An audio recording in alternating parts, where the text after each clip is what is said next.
السلام علیکم ورحمۃ اللہ وبرکاتہ۔ محترم دوستوں، آج بھی بہت سارے سوالوں کے جوابات دے دیں۔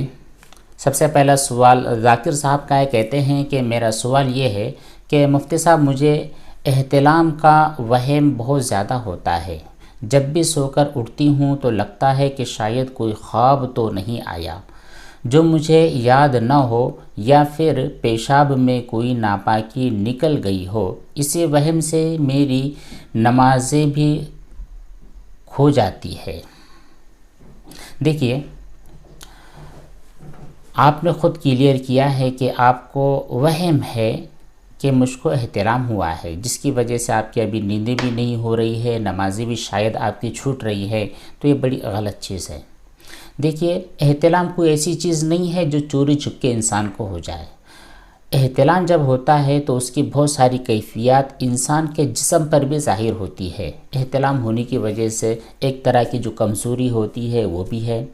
احتلام ہونے کی وجہ سے آپ کے کپڑوں پر نشانات بھی پڑ جاتے ہیں۔ احتلام ہونے کی وجہ سے آپ کے بدن پر بھی نجاست کے اثرات نظر آتے ہیں۔ احتلام ہونے کی وجہ سے ایک قسم کی اسمیل بھی محسوس ہوتی ہے۔ تو یہ بہت ساری چیزیں ہیں جس کی وجہ سے آپ کو یقین ہو جائے گا کہ آپ کو احتلام ہوا ہے یا نہیں ہوا ہے۔ اگر ان تمام چیزوں میں سے کوئی چیز آپ کو نظر آتی ہے تو بے شک آپ غسل کر لیں، اور اگر ان تمام چیزوں میں سے کوئی بھی چیز آپ کو نظر نہیں آتی ہے تو یہ صرف اور صرف وہم ہے، آپ کا وسوسہ ہے یا آپ کا خیال ہے۔ اس خیال کے اوپر آپ کچھ بھی دھیان اور توجہ نہ دیں، اپنے کاموں میں لگے رہیں، نمازوں کی بھرپور پابندی آپ کرتے رہیں۔ احمد صاحب کا سوال ہے، السلام علیکم مفتی صاحب، ایک درہم سے زیادہ پیشاب کے جو قطرے ہیں اگر وہ نکل گئے ہیں تو قرآن موبائل میں پڑھ سکتے ہیں یا نہیں؟ موبائل میں دیکھ کر قرآن کریم پڑھنا تو بالکل جائز ہے، ٹھیک ہے۔ اس میں بہت سارے علماء کا اختلاف ہے، لیکن عام طور پر فتویٰ اسی بات پر دیا جاتا ہے کہ آپ کے پاس موبائل ہے، اینڈرائڈ موبائل ہے، یا پھر آپ کی لیپ ٹاپ یا کمپیوٹر کی اسکرین ہے، اس کے اوپر باقاعدہ قرآن کریم کی جو آیتیں ہیں وہ چل رہی ہیں، یہ پیجز کی شکل میں ہیں، PDF کی شکل میں ہیں، تو آپ انہیں دیکھ سکتی ہیں، انہیں پڑھ سکتی ہیں، چھو سکتی ہیں، اور ان کو جو اسکرین ٹچ کے ذریعے، انگلی کے ذریعے ان کے اوراق کو پلٹ بھی سکتی ہے، لیکن بہتر ہے کہ صرف آپ دیکھیں، ان کو ٹچ نہ کریں۔ لیکن آپ کا بہرحال وضو فاسد ہو چکا ہے، جب آپ کو نماز وغیرہ پڑھنی ہوگی تو باقاعدہ آپ کو وضو کرنا ضروری ہوگا۔ التمش صاحب کہتے ہیں کہ مجھے ایسا لگتا ہے کہ اللہ میرے سے ناراض ہے اور یہ خیال مجھے پریشان کر رہا ہوتا ہے۔ الایمان بین الخوف ورجا، ایمان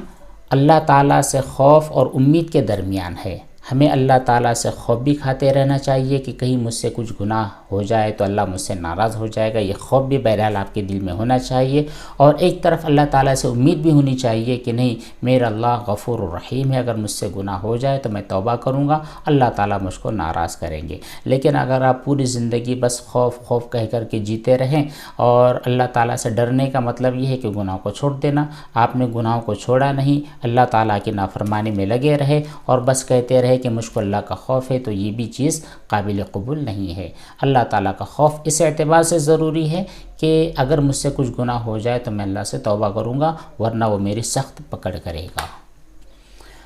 زینب کا ایک سوال ہے جو کافی لمبا ہے، اس کو ذرا پڑھ لیتے ہیں۔ سلام کیا ہے انہوں نے، وعلیکم السلام۔ مفتی صاحب، اگر کوئی بندہ جو کہ سلیپر ٹوائلٹ میں پہن کر چلا گیا ہے، پیشاب کرنے گیا تھا، پھر وہاں سے فارغ ہونے کے بعد وہ سلیپر پہن کر باہر نکلا ہے، لیکن اس کے نیچے والے حصے پر پانی لگا ہوا ہے، اب ڈاؤٹ یہ پیدا ہو رہا ہے کہ وہ جو نیچے سلیپر کا جو نچلا حصہ گیلا ہے وہ پیشاب کے چھینٹے ہیں یا پھر پانی ہے، تو ایسی صورت کے اندر وہ چپل پہن کر باہر آئے گا، زمین پر چلے گا تو زمین وغیرہ ناپاک ہوگی یا نہیں؟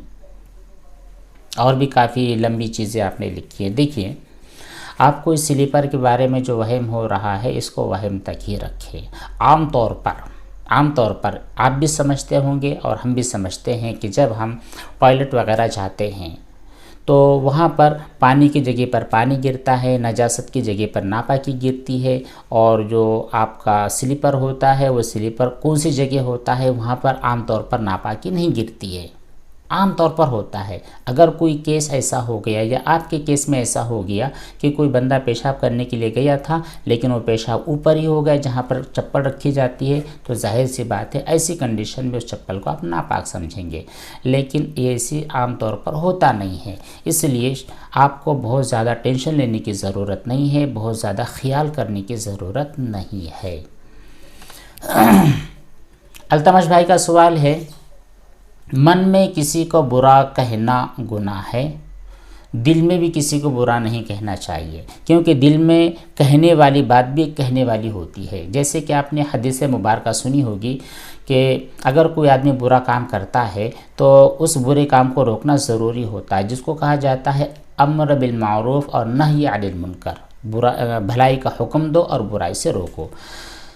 اگر کوئی آدمی برائی کر رہا ہو اور برائی کرنے والے کو آپ ہاتھ سے روک سکتے ہیں کہ بھائی تو چوری مت کر، تو یہ غلط کام مت کر، اتنی طاقت اتنا پاور آپ کے پاس ہے تو پھر آپ کو یہ استعمال کرنا چاہیے۔ اگر آپ کسی کو ہاتھ سے نہیں روک سکتے تو آپ زبان سے روکیے، بھائی غلط کام مت کر۔ اور اگر زبان سے بھی آپ نہیں روک سکتے ہیں تو تیسرا درجہ ہوتا ہے کہ اپنے دل میں اس کے اس کام کو برا سمجھے کہ اس نے جو چوری کی ہے، اس نے جو غلط کام کیا ہے، یہ گناہ کا ہے، تو اس کام کو غلط سمجھنا ہے، اس کے عمل کو غلط سمجھنا ہے، اس آدمی کو برا، اس آدمی کو غلط، اس آدمی کو برا کہنا سمجھنا یہ صحیح نہیں ہے۔ تو آپ نے جو کہا ہے کہ دل میں کسی کو برا کہنا، یہ بھی ظاہر سی بات ہے گناہ والی بات ہوتی ہے، اس کے اوپر بھی آپ کی پکڑ ہوگی۔ ابراہیم حسین کا سوال ہے، السلام علیکم مفتی صاحب۔ وعلیکم السلام۔ کہتے یہ ہیں کہ میں اپنے شوہر سے چھپا کر اگر کام والی کو کچھ دیتی ہوں صدقے کے طور پر تو کیا یہ چوری میں لکھا جائے گا؟ دیکھیے،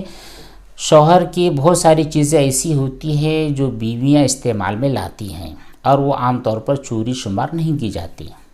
آپ نے شوہر کے پرس سے، اگر اس کے پرس میں 1,00,000 روپیہ ہے، اس 1,00,000 روپیے میں سے اگر آپ 200 روپیے یا پھر 2,000 روپیے نکال لیں گے تو یہ چوری نہیں ہوتی ہے، ٹھیک ہے؟ چوری وہ بہت بڑی چیز کو غائب کر دینا۔ اور ویسے بھی گھر میں جو شوہر وغیرہ ہوتے ہیں ان سے پوچھ کر ہی نیکی کے کام آپ کو کرنا چاہیے۔ صدقہ اگر آپ دے رہی ہیں تو پھر شوہر کے مال میں سے اگر دینا چاہتے ہیں تو شوہر سے اجازت بھی لے لیں، ورنہ شوہر محنت سے کما رہا ہے اور وہ اپنی زکاتیں بھی نکال رہا ہے اور صدقات نافلہ وغیرہ وہ دے رہا ہے، ادھر وہ سب ختم کر رہا ہے اور آپ اس کا مال ادھر اس کے بغیر اجازت کے ختم کر رہی ہے، تو یہ بھی ڈسٹربنس کا معاملہ ہو سکتا ہے۔ ہو سکتا ہے شوہر کے پاس کچھ باتیں لکھی ہوئی ہو، اس کے ٹارگٹ میں ہو کہ مجھ کو اس مہینے مان لیجئے 30,000 روپیہ صدقہ دینا ہے، وہ 30,000 روپیہ اس نے کیلکولیٹ کر کے ایک الگ رکھا ہو یا پھر کہیں پر اس کا اندازہ ہو، اس اندازے کے اندر اگر آپ بغیر اس کو کہے ادھر 20,000 روپیہ کا صدقہ دے دیتی ہے تو پھر اس کے ٹارگٹ میں گھول ہو جائے گا، پریشانی ہو جائے گی۔ اس لیے بہتر یہی ہے کہ آپ اپنے شوہر سے پوچھ لیں اور صدقہ ادا کریں۔ اور اس سے بہتر کام یہ ہے کہ جو شوہر اپنے گھر پر بچوں کے لیے، بیویوں کے لیے جو ہر مہینہ گفٹ اور کچھ رقم دے دیتے ہیں کہ اتنے رقم لو اور اپنے ضرورت میں استعمال کرو، تو وہ رقم جو آپ کو شوہر کی طرف سے گفٹ کے طور پر یا جیب خرچ کے طور پر آپ کو ملی ہے، اس رقم میں سے آپ اپنی گھر والی کا تعاون کریں، اس سے صدقہ دیں۔ رشیدہ خان کا سوال ہے، السلام علیکم مفتی صاحب، میرا سوال یہ ہے کہ اگر کسی نے اسکالرشپ لے لی ہو غلط انکم پروف بنا کر تو کیا جو پہلے اسکالرشپ لے چکا ہے انسان تو وہ جائز ہوگا؟ دیکھیے، اسکالرشپ لینا بالکل جائز ہوتا ہے، یہ آپ کے لیے امداد اور تعاون کی ایک اسکیم ہوتی ہے، لیکن اس کے لیے بھی شرط یہ ہے کہ اگر آپ حقدار ہیں، ٹھیک ہے، اگر آپ حقدار ہیں تب آپ کے لیے لینا جائز ہے، اور اگر آپ اس کے حقدار نہیں ہیں تو آپ نہیں لے سکتے۔ حقدار یہ ہوتا ہے کہ آپ اگر مالی اعتبار سے، فائنینشیل اعتبار سے کمزور ہے تو اس کا ایک سرٹیفکیٹ بنوانا ہوتا ہے جس میں بتلایا جاتا ہے کہ آپ کے والد کی انکم اتنی ہے، لیکن اگر آپ نے انکم کے اندر ہیرا پھیری کر کے، اس کے اندر غلط سلط بیانی کر کے اپنے آپ کو اس لیول کا بتا دیا کہ میں اسکالرشپ لینے کا مستحق ہوں، تو اس اعتبار سے آپ شریعت کی روح سے اس کے مستحق نہیں ہوتے ہیں، لیکن پھر بھی آپ نے لے لی ہے تو آپ کے لیے ضروری ہے کہ اس اسکالرشپ کو واپس کر دے، اس کے فنڈ میں واپس کر دے، لیکن عام طور پر اسکالرشپ اس فنڈ میں واپس کرنا ممکن نہیں ہوتا ہے۔ تو اب آپ کے لیے ایک ہی کام بچا ہے، وہ یہ کہ جو رقم آپ نے غلط سرٹیفکیٹ کے ذریعے حاصل کی ہے اس کو غرباء، فقراء، مساکین اور محتاجوں میں بنا ثواب کی نیت کے تقسیم کر دے۔ اور اگر اس کے پہلے آپ کو وہ رقم ملی تھی اور آپ نے خرچ کر لیا تھا اپنے ذات کے اوپر، تو بعد میں جب بھی آپ کے پاس وہ اتنی رقم آتی ہے، آپ کے والد کے پاس آتی ہے، تو آپ بھی کوشش کریں کہ اتنی رقم صدقہ کر دیں، یا آپ کے والد کو کہے کہ آپ نے غلط سورسز سے، غلط طریقے سے وہ رقم اس کا اسکالرشپ کی حاصل کی ہے، تو اس کا واپس کرنا ضروری ہے۔ اگلا سوال ہے اسپرٹ اسلام، کہتے ہیں السلام علیکم، مجھے آپ سے کال پر بات کرنی ہے، اپنا نمبر دے دیں، جزاک اللہ خیر، میرے نماز کے بہت سے مسئلے ہیں، پوچھنا چاہتا ہوں۔ دیکھیے،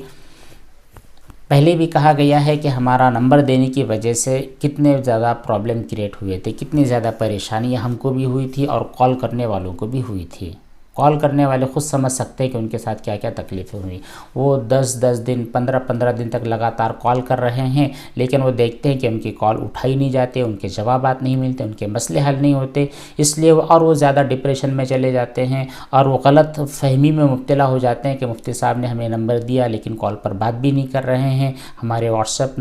جو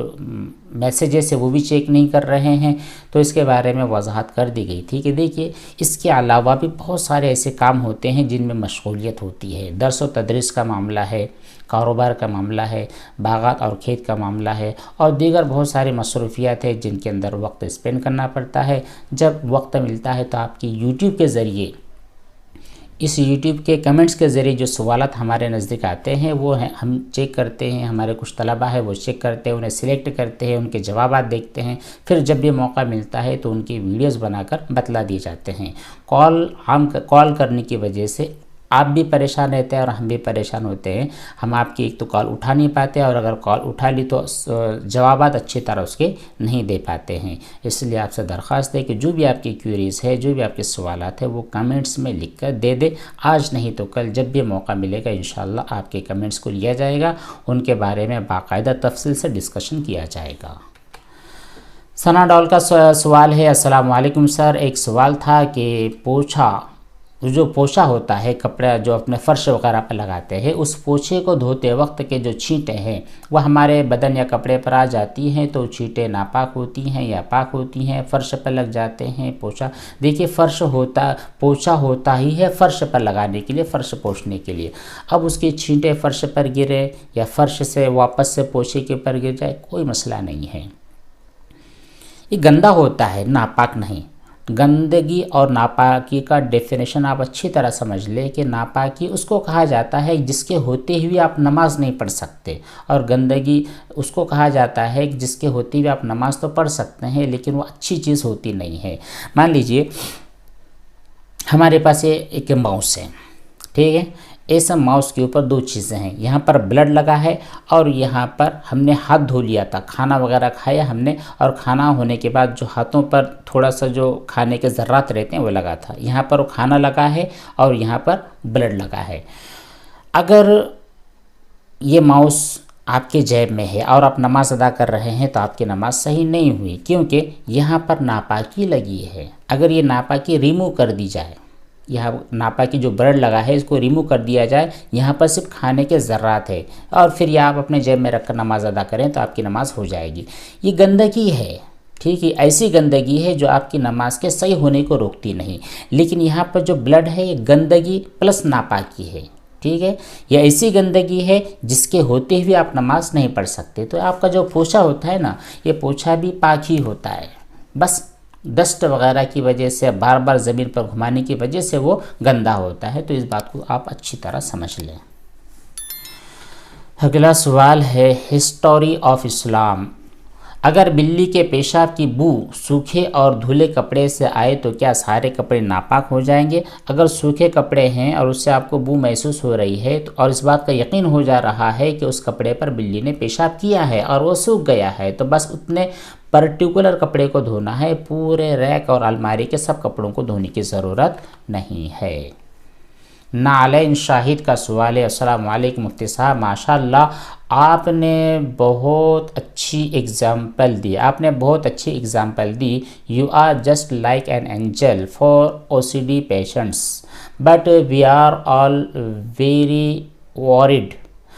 ہم بھی نارمل لائف جینا چاہتے ہیں، ہم بھی چاہتے ہیں کہ جو اور بہت سارے اچھے اپنی زندگی کو موج کے ساتھ اور انجوائے کے ساتھ جیتے ہیں، ہم بھی اب اسی طرح چاہتے ہیں، لیکن چونکہ OCD کے پیشنٹ ہے، اللہ تعالی ہم پر رحم فرمائے، ہماری بیماریوں کو دور فرمائے۔ دیکھیے سب سے پہلی چیز تو یہ ہے کہ ہم اللہ تعالیٰ سے دعا کرتے ہیں کہ آپ لگاتار ہمیں کامنٹ نہ کریں، یہ اسی وقت ممکن ہو سکتا ہے جب کہ آپ کو اللہ تعالیٰ صحت دے دے، شفا دے دے۔ ہم نے ایک بات آپ کو بتلائی، یا جو بھی پیشنٹ ہے، جس مریض نے جس اعتبار سے جو بھی اس کو کنفیوژن ہوا، ہم نے جواب دیا۔ ہماری خواہش یہ ہوتی ہے کہ ایک مرتبہ جواب دینے کے بعد آپ بالکل سیٹسفائیڈ ہو جائیں، آپ بالکل مطمئن ہو جائیں کہ مفتی صاحب نے ہمیں ایک مسئلہ بتلا دیا تھا، ہمارا ایک ٹینشن تھا، اس ٹینشن کو آپ نے سولو کر دیا تھا، اب دوبارہ مجھے اس ٹینشن کے قریب جانی نہیں ہے، وہ بات میری زندگی میں دوبارہ پیدا ہونی ہی نہیں چاہیے۔ یہ ہماری کوشش ہے، ہماری خواہش ہے، ہر بندہ اس بیماری سے باہر نکل جائے، ہر بندہ اس OCD کو اپنے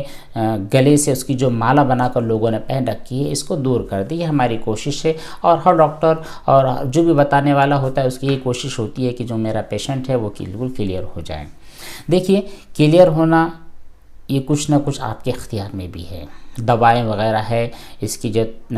تھیراپی ہے وہ بھی آپ کرتے رہیں، ڈاکٹری علاج بھی کرتے رہیں، قرآن کریم کے اندر جو وظائف ہے ان وظائف کو بھی آپ اپناتے رہیں، اور جو آپ کو دوائی وغیرہ استعمال کرتی ہیں ان دواؤں کو بھی آپ باقاعدہ استعمال کرتے رہیں، ساتھ ہی ساتھ اللہ تعالیٰ سے مدد مانگیں، کیونکہ دواؤں کے اندر شفا دینے والی اللہ تعالیٰ کی ذات ہے۔ ڈاکٹرس اور جو سائیکٹرسٹ ہیں ان کے پاس آپ جاؤ گے، ان کے ذہنوں کے اندر اچھی اچھی باتیں ڈالنے والے یہ بھی اللہ تعالیٰ ہیں۔ تو آپ ہر نماز کے بعد اللہ تعالیٰ سے بالکل توجہ اور دھیان کے ساتھ دعائیں کرتے رہیں، صدقہ کثرت سے نکالیں۔ آپ کا جو مال ہوتا ہے نا 2.5% کے علاوہ، وہ تو زکوٰۃ ہے، اس کے علاوہ روزانہ آپ جو بھی کماتے ہیں، یا جو شوہر آپ کو گفٹ دیتے ہیں یا گھر خرچ کے لیے یا پاکٹ منی کے اعتبار سے جو آپ کو رقم ملتی ہے، اس رقم میں سے جتنا چاہے آپ 10-20 روپیہ روزانہ صدقہ ضرور نکالا کریں، اس نیت کے ساتھ کہ اللہ تعالیٰ اس صدقے کی برکت سے جو شیطان کے حملے مجھ پر لگاتار ہو رہے ہیں، مجھ کو اور میری اولاد کو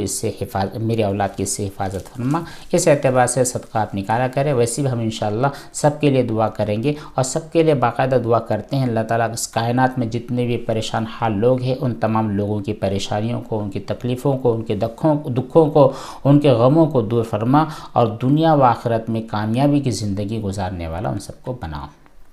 محمد ادریس صاحب کا سوال ہے، مفتی صاحب مجھے ناپاکی کے وسوسے آتے ہیں، ٹھیک ہے، میں بہت زیادہ مایوس ہوں، میں بہت زیادہ پریشان ہوں، میری عمر ابھی 17 سال کی ہی ہے، اتنی چھوٹی سی عمر میں شیطانی خیالات نے میری زندگی کو مایوس کر دیا ہے، بڑی تکلیف کی بات ہے، اتنی کم عمری کے اندر آپ اس بیماری کے شکار ہو چکے ہیں۔ دیکھیے اس بیماری کا آنا، اس کی بہت ساری وجوہات ہوتی ہیں، بعض دفعہ یہ جو بیماری ہے یہ نسل در نسل بھی چلتی ہے، جس کو ہم کہتے ہیں کہ جو والدین کی طرف سے جو موروثی طور پر منتقل ہوتی ہے، بعض حکماء بعض ڈاکٹر کا ایسا بھی کہنا ہے کہ یہ موروثی بھی ہو سکتی ہے۔ بہرحال اتنی گھبرانے اور ٹینشن لینے والی بات نہیں ہے، آپ باقاعدہ پراپر طور پر اس کا علاج کروائیں، اور جو بھی سائیکٹرسٹ ہے جس کے پاس آپ علاج کر رہے ہیں، جس اعتبار سے آپ کی تھیراپی چل رہی ہے، وہ باقاعدہ لگن کے ساتھ اس کو انجام دیتے رہیں، اللہ تعالیٰ سے مدد طلب کرتے رہیں، صدقہ کی کثرت کریں، اپنے آپ کو اپنے دوستوں کے ساتھ زیادہ سے زیادہ رکھیں، تنہا اور اکیلے زندگی گزارنے سے حتی الامکان بچائے رکھیں، جب آپ گھر میں ہو تو سب بھائی بہنوں کے ساتھ، آپ اسکول میں ہو مدرسے میں ہو تو سب اپنے دوست و احباب کے ساتھ زندگی گزارنے کی اور لطف اندوز زندگی گزارنے کی کوشش کریں، اور جو پاکی ناپاکی کے وسوسے ہیں نا، یہ کیوں ہوں گے جب کہ آپ رات دن اسی کے بارے میں سوچتے رہیں گے، اس کے بارے میں آپ کو سوچنا نہیں ہے۔ دیکھیے آپ کو بالکل لاؤبالی بن کر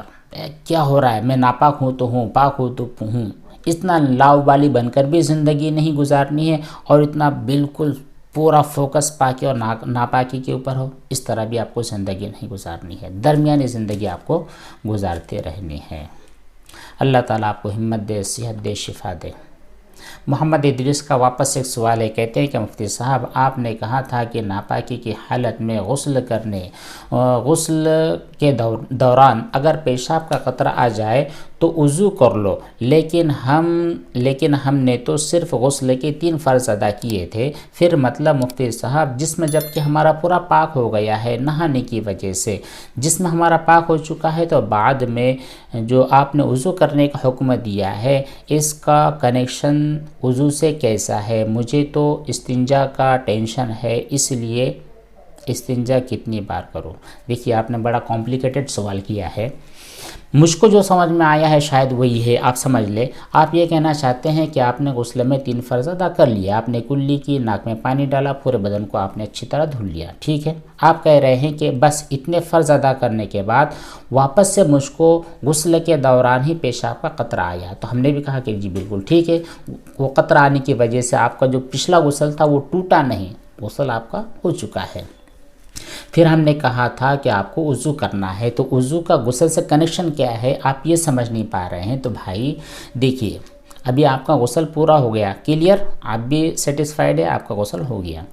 لیکن جو وضو ہونا چاہیے تھا جس کی وجہ سے آپ نماز ادا کر سکتے ہیں وہ وضو آپ کا ٹوٹ گیا ہے، اس لیے اب جب آپ کا غسل ہو چکا ہے یا ادھورا غسل ہو گیا تھا، پھر درمیان میں آپ کو پیشاب کے 1-2 قطرے آئے ہیں، پھر آپ غسل سے باہر آ چکے ہیں، پھر اس کے بعد ظہر کی، عصر کی، مغرب کی، فجر کی جو بھی نماز آپ پڑھنا چاہتے ہیں، تو آپ اس غسل سے وہ نمازیں نہیں پڑھ سکتے، کیونکہ غسل آپ کا ہو چکا ہے لیکن وضو ٹوٹ چکا ہے، سمجھیں؟ اگر نہیں سمجھا ہے تو واپس سے سمجھ لیں کہ آپ کا غسل ہو چکا ہے 100%، کوئی شک نہیں ہے، لیکن آپ کا وضو ٹوٹ چکا ہے، اس لیے میں نے کہا تھا کہ آپ کو وضو بنانا ہے فیوچر کی جو بھی نماز ہے اس نماز کو ادا کرنے کے لیے، ٹھیک ہے۔ اگلا سوال